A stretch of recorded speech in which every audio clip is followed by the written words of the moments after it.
I spent 7 years building the very product that turned Velocity Dynamics from a struggling startup into a $500 million tech leader. 7 years of 18-hour days, missed holidays, and countless sleepless nights. I was the chief systems engineer, the person who knew every line of code, every integration point, every single vulnerability. Because I built it. The product? PulseLink, a real-time logistics management system that powered major corporations worldwide. It was the backbone of our company. Without it, Velocity Dynamics would crumble. And yet, standing there in the middle of the conference room, in front of the entire executive team, department heads, and even junior employees, CEO Graham Foster smirked like he had just won the lottery. "Congratulations, Kathy. You're terminated," he said, sliding a severance envelope across the polished glass table like it was some kind of prize.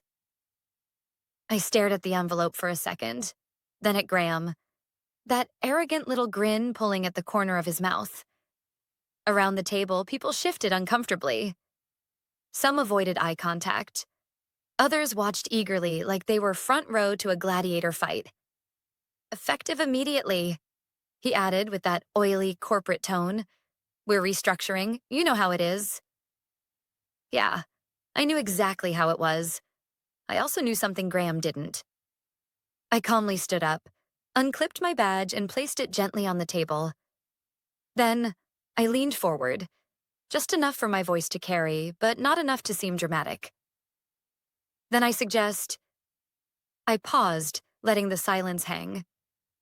"You explained to the investors why PulseLink goes offline in exactly 9 minutes. The room froze.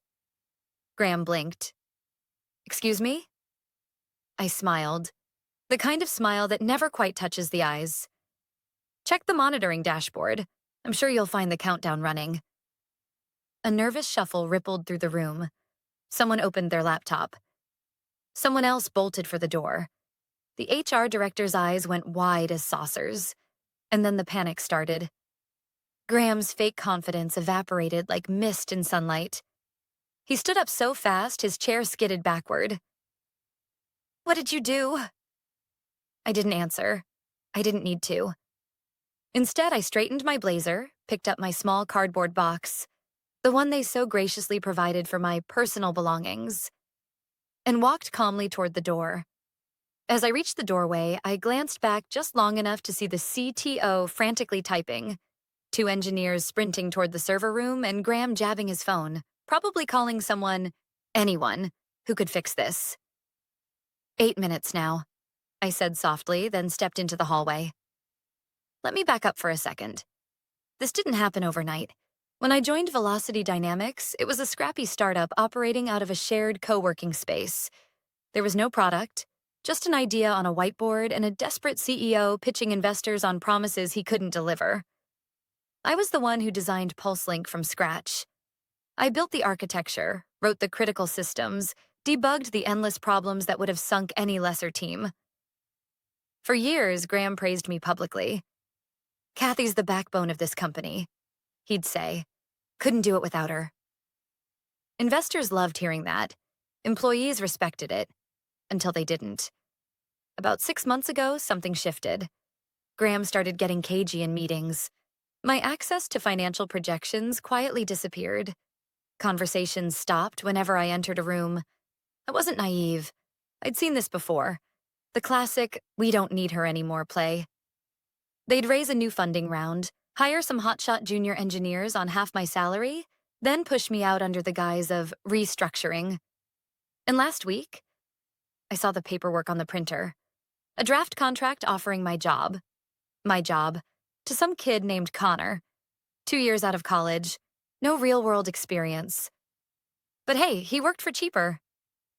That's when I realized Graham wasn't just replacing me. He was erasing me.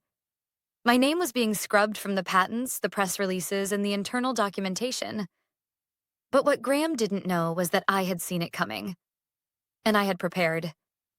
See, PulseLink wasn't just a logistics system. It was a living, breathing network of interconnected systems, one that I had architected to be both resilient and highly sensitive to unauthorized control. 6 months ago, when I saw the signs, I embedded something. A failsafe. Not malicious, let's be clear. Just a protective protocol. If certain credentials were revoked, mine, specifically, the system would assume it was under hostile takeover. And then, automatic lockdown. Not deletion, not damage. Just offline. Everything. Servers, APIs, front ends, back-end processes, the entire infrastructure. Dead. As I walked toward the elevator, I could hear voices shouting behind me. Call it now. What the hell does she mean offline? Is the database backed up? I hit the elevator button and waited. Calm, controlled. Hands steady, heart steady, because Graham had made one catastrophic mistake. He assumed I was just a cog in the machine. What he didn't realize was that I built the machine. And in exactly 7 minutes, he was going to learn just how fragile his empire really was without me. By the time I reached the parking garage, my phone had already buzzed with 7 missed calls, all from unknown numbers. I opened my car door, slid in, and just sat there for a moment, watching the clock on my dashboard. 0000, and right on cue.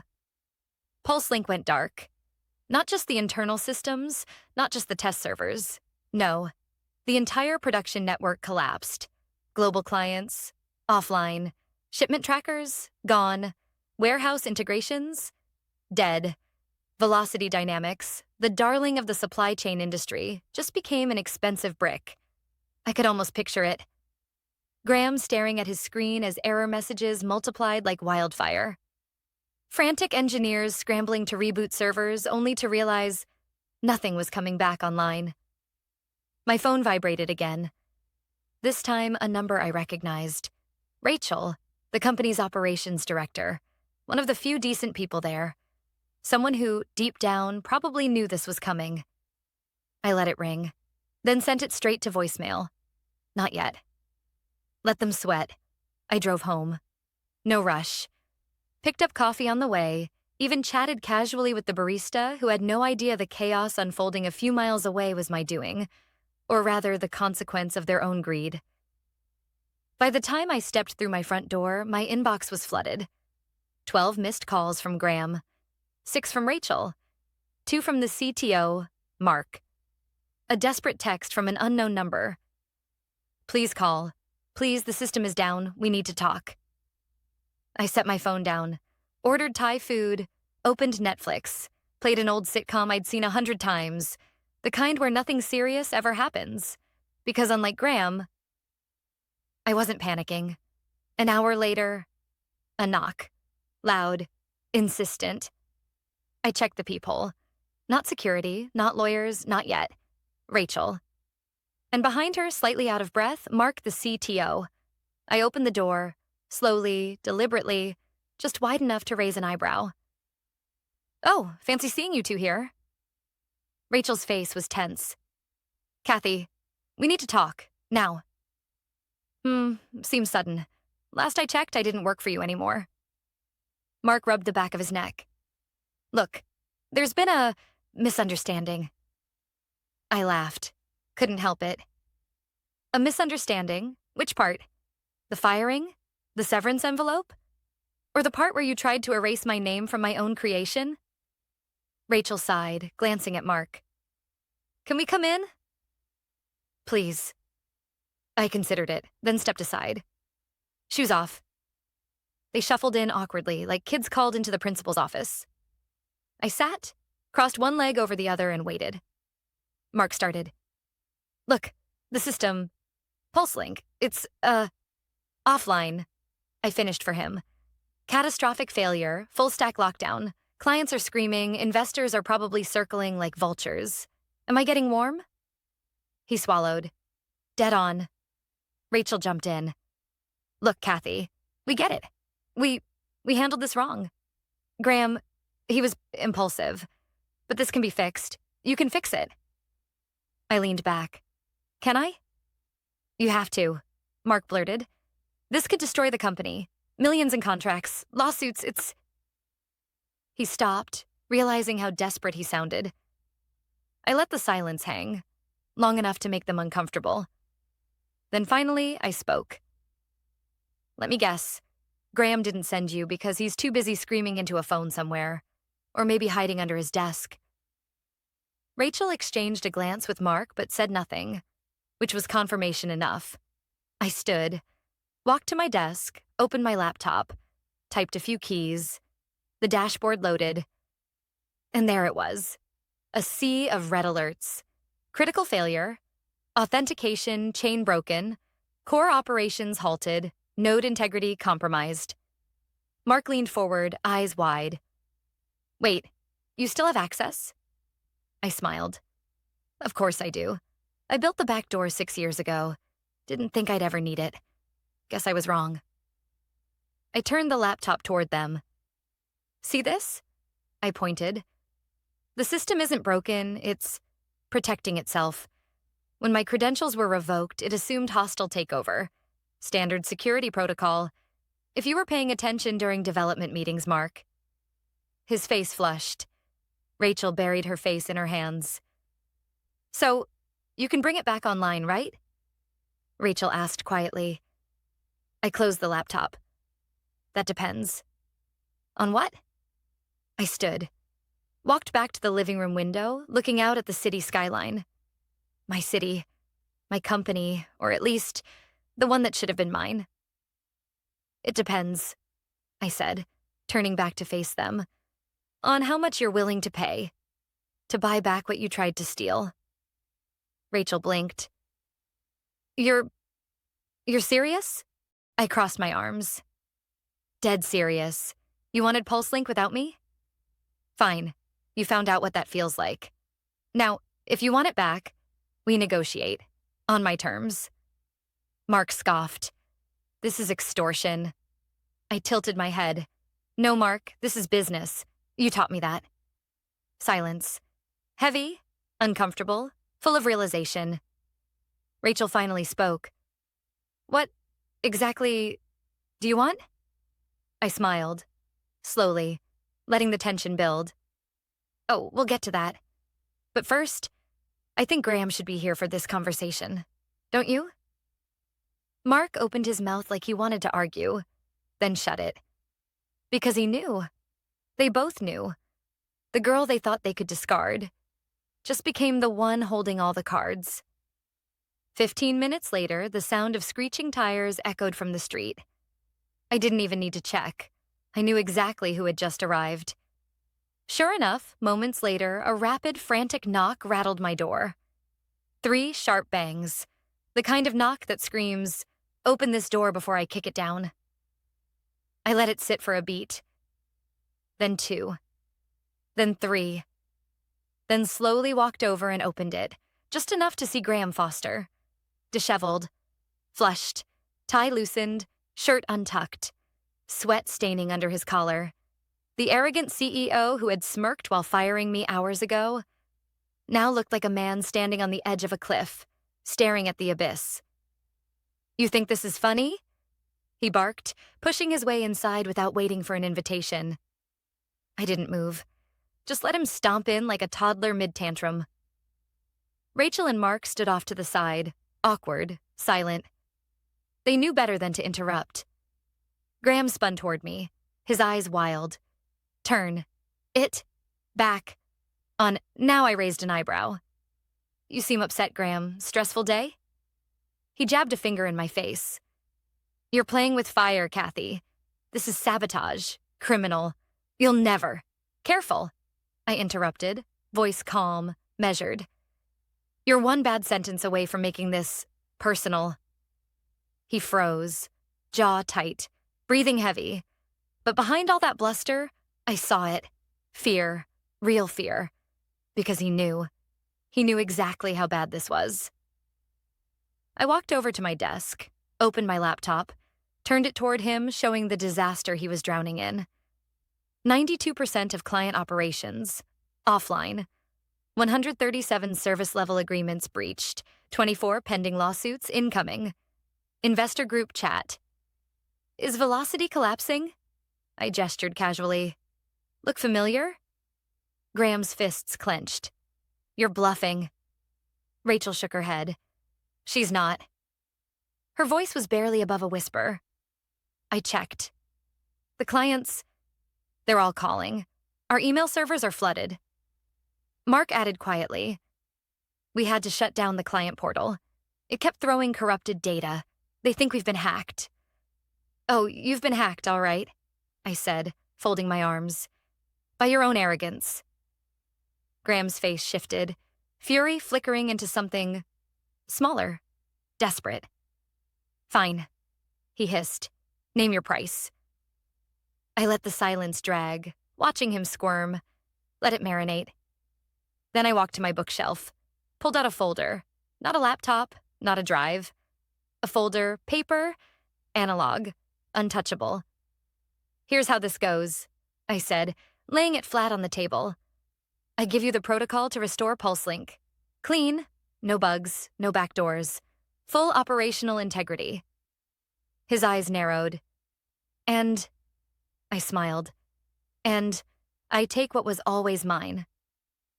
50% ownership of all PulseLink patents, retroactive and future. Full reinstatement as CTO, effective immediately. A board seat, permanent. A personal buyout of $15 million for attempted removal and breach of intellectual trust. And one more thing. I leaned forward. A public statement, signed by you, the board, and the investors, acknowledging me as PulseLink's sole inventor and architect. No exceptions. No watered-down PR spin. Graham's mouth fell open. You're insane. That's theft. I laughed. No, Graham. Theft is what you tried. What I'm doing, this is restitution. Silence. Mark looked like he wanted to disappear. Rachel didn't even try to argue. Her gaze stayed locked on the table. You don't have a choice, I continued. If PulseLink stays down another hour, Velocity Dynamics is finished. Your stock tanks, investors pull out, clients sue. Your entire empire? I snapped my fingers. Gone. Graham paced, running both hands through his thinning hair. 15 million? You're out of your mind. 15 million, I repeated. Is the discount rate. Because without PulseLink, this company isn't worth $15. He glared. And if I refuse? I didn't flinch. Then PulseLink stays offline. And you can explain to the New York Times, TechCrunch, and the SEC why your flagship product crashed after you fired its only architect. Oh, and let's not forget the investors' class action lawsuits. Should I forward you their lawyer's contact info now or later? His mouth opened. Closed. Opened again. Nothing came out. Rachel finally spoke. Quiet, but firm. She's right. Graham whipped his head toward her. Excuse me? She stood, straightened her blazer. You think the investors are going to side with you over the person who saved the company 10 times over? You think they won't know this was you doing? She glanced at me. Or worse, ours. Mark nodded, pale. The logs show you revoked Kathy's credentials. The paper trail's clear. I crossed my arms. Clock's ticking, Graham. He stared at me, pure loathing, pure defeat. But also, acceptance. Because he knew he was cornered. Fine, he growled. Draft the damn agreement. I smiled. Already did. I pulled a fresh set of documents from the folder and slid them across the table. Signed by me, waiting only for his signature. Graham's hands trembled as he picked up the pen. For a second, I thought he might throw it across the room, but he didn't. He signed. One line, then the next, and the next. When he finished, he shoved the papers back at me. It's done. I leaned forward, voice low, calm, lethal. No, Graham. Now, I'm done. The next morning felt surreal. I wasn't walking into Velocity Dynamics as an employee anymore.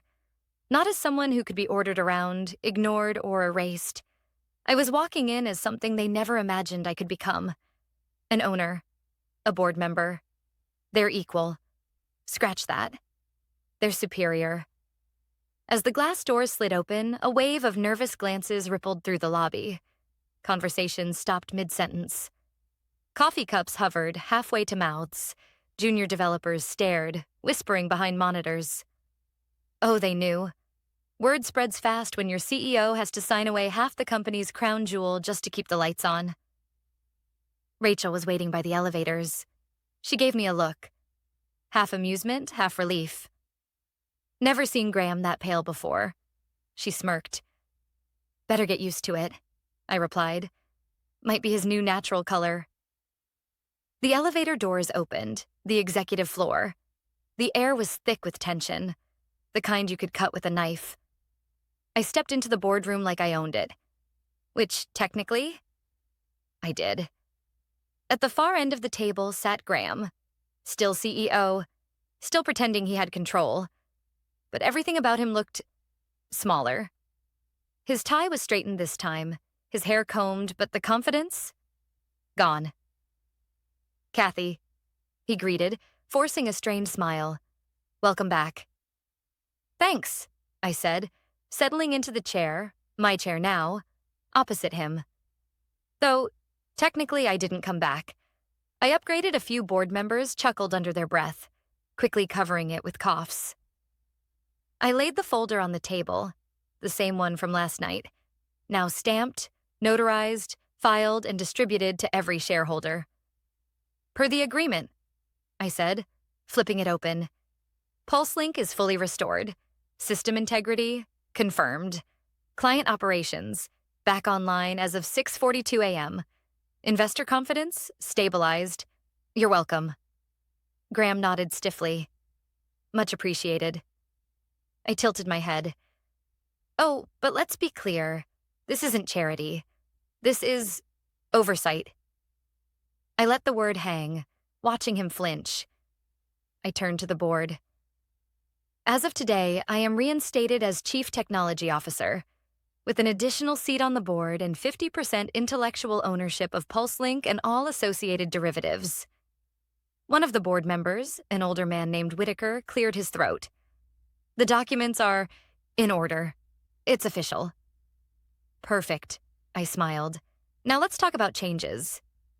I tapped my laptop. The big screen behind me flickered to life, showing a slide labeled Internal Threat Audit Report. PulseLink AI Security Logs. Graham's face blanched. He knew what was coming. 6 months ago, I began. PulseLink detected anomalies, unauthorized file accesses, midnight logins, attempts to clone sensitive architecture. The slide changed. Timestamps, IP addresses, usernames.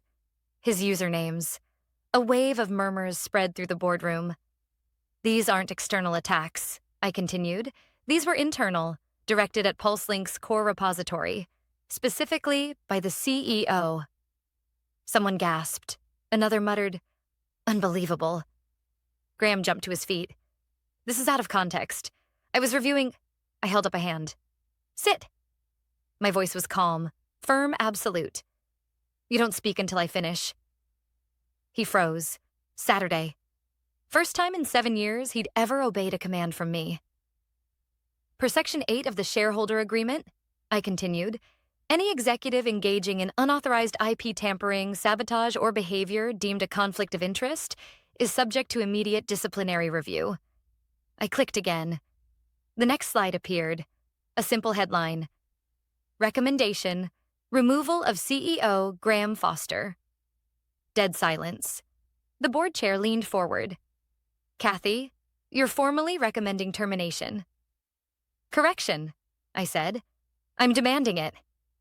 Graham's eyes darted around the room, desperate for support. But the room had shifted. The board wasn't looking at him anymore. They were looking at me. Whitaker sighed. Given the evidence and the situation. He glanced at the others. Heads nodded. It's not just Kathy's decision. It's the board's now. Another member, Elena, chimed in. He jeopardized our core product, our investors, our reputation. This isn't just reckless. It's grounds for dismissal. Graham slammed his hands on the table. You can't do this. I built this company. I met his gaze. No, Graham. I built it. You just signed the checks. The vote was unanimous. Effective immediately, Graham Foster is removed as CEO of Velocity Dynamics. Security was called. He stood, trembling, furious. And for a moment, I thought he might lunge at me. But he didn't. He just glared. That same glare bullies give when they realize the kid they pushed too far finally hit back. "This isn't over," he hissed as security let him out. I smiled. "Oh, Graham, it absolutely is." I turned back to the board, calm, composed. But inside? Oh, inside I was electric. "Let's begin," I said. "There's a company to rebuild. Properly this time." The news spread faster than wildfire. By noon, every desk in Velocity Dynamics knew. Graham's gone. Kathy's back. But not just back. She's running the place now. Did you see the security walk him out? Unreal.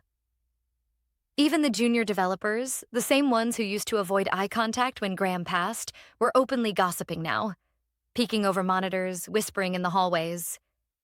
I wasn't sure if it was respect, fear, or just disbelief. Maybe a mix of all three. But I didn't have time to care. There was work to do. Real work. The first order of business? Damage control. The client losses from yesterday's outage were already piling up.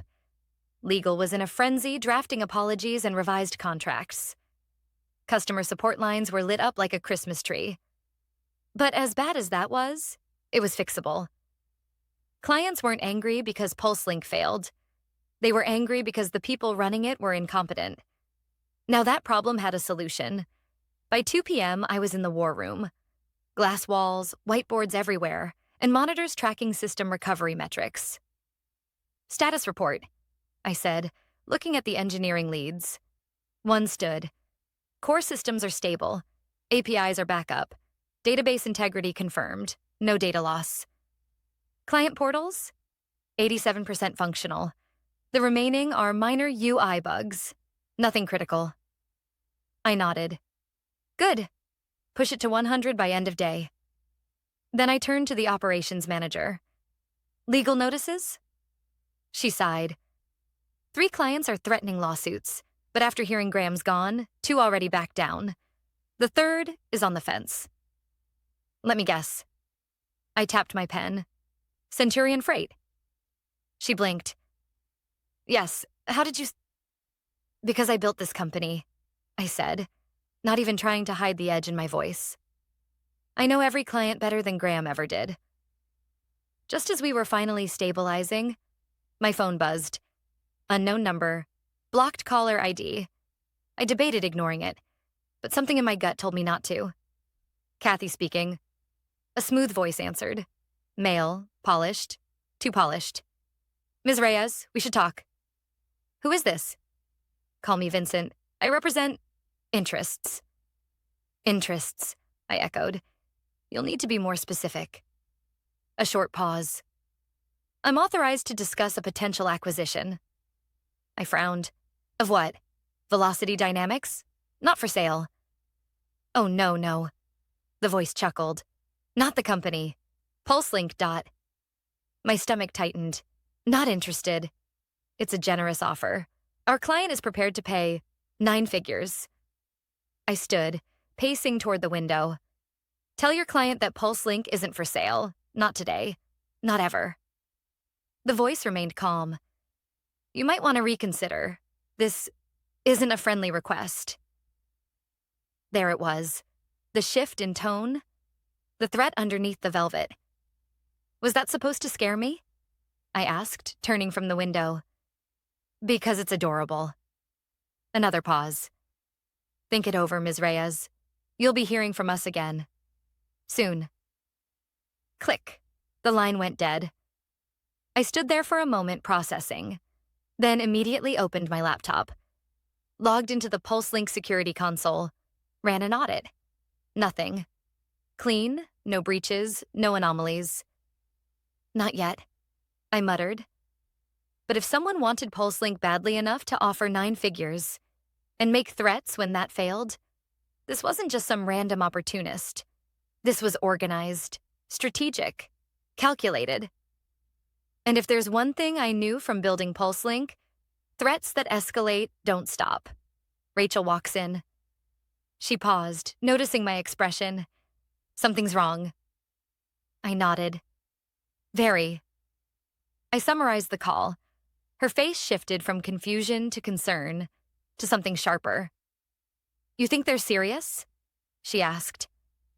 I didn't answer immediately, just stared at the PulseLink dashboard, the system that had become both my greatest achievement and, now, my biggest target. I think, I finally said, that we just stepped onto a much bigger playing field, and the rules just changed. My inbox chimed. A new email. No sender. No subject. Just one line in the body. Check your back door. TikTok. My blood ran cold. I immediately pulled up the PulseLink server logs, scrolled, scanned, and there it was. A ping. External. Tiny. Almost undetectable. But there. Someone had found it. The back door I built. The same one that brought Graham to his knees. Someone was knocking.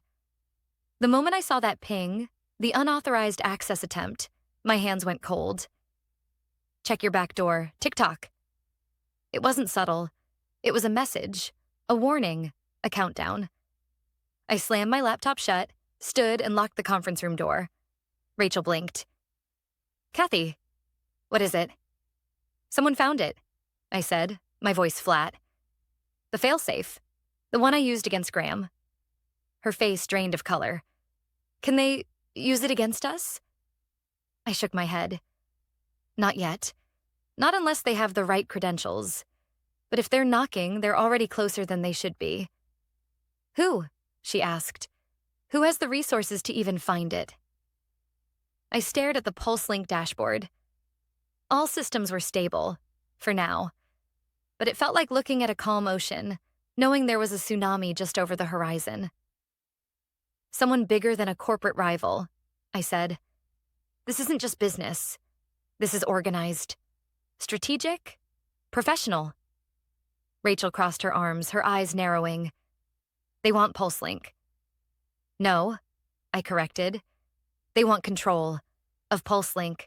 Of me. Of the data. Of everything. I pulled open the emergency operations terminal, something only I had access to. A hidden layer beneath PulseLink's main infrastructure, typed in a string of commands. Initiate. Full system lockdown protocol. Confirm Y or N. My fingers hovered. Locking it would prevent anyone, even legitimate users, from touching core systems, but it would also cripple the company temporarily. Kathy, Rachel said, watching me. If you do this, it's gonna hurt.